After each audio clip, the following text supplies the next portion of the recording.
Tires, they're the only things connecting your car to the road. Crucial, right?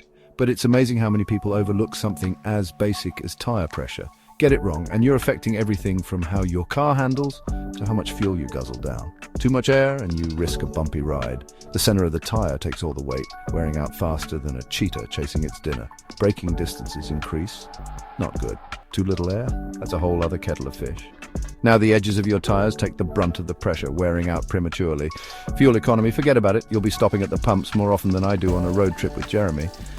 And let's not forget safety. Incorrect tire pressure can lead to blowouts, not something you want to experience at 70 miles per hour, trust me. So the lesson here is simple.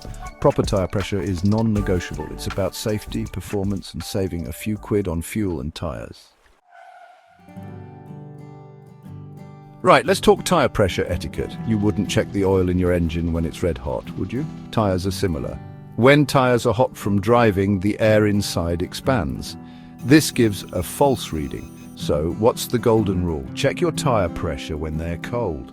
Cold means the car's been stationary for at least a couple of hours or you've driven less than a couple of miles.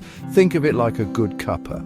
Let them cool down before you dive in. Now, most petrol stations have air pumps, but they're often tucked away in a dark corner. It's worth investing in your own pressure gauge. They're not expensive and they give you the freedom to check your tires anytime, anywhere.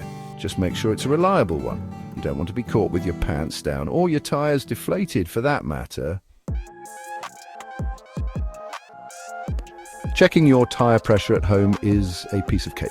All you need is a tire pressure gauge and a pump, either a foot pump or an electric one. First things first, locate your car's recommended tire pressure. This vital piece of information is usually hiding in the owner's manual, inside the fuel filler flap, or on the driver's side door jamb. Got it? Good. Now unscrew the valve cap on one of your tires. It's that little fella sticking out like a sore thumb. Press the gauge firmly onto the valve and you'll hear a satisfying hiss as it takes a reading. Compare the reading to your car's recommended pressure. Too low? Time to pump it up. Too high?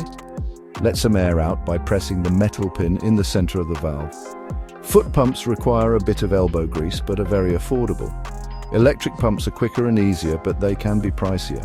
Whichever you choose, make sure it has a pressure gauge built in, so you don't end up with tires harder than the Stig's stare.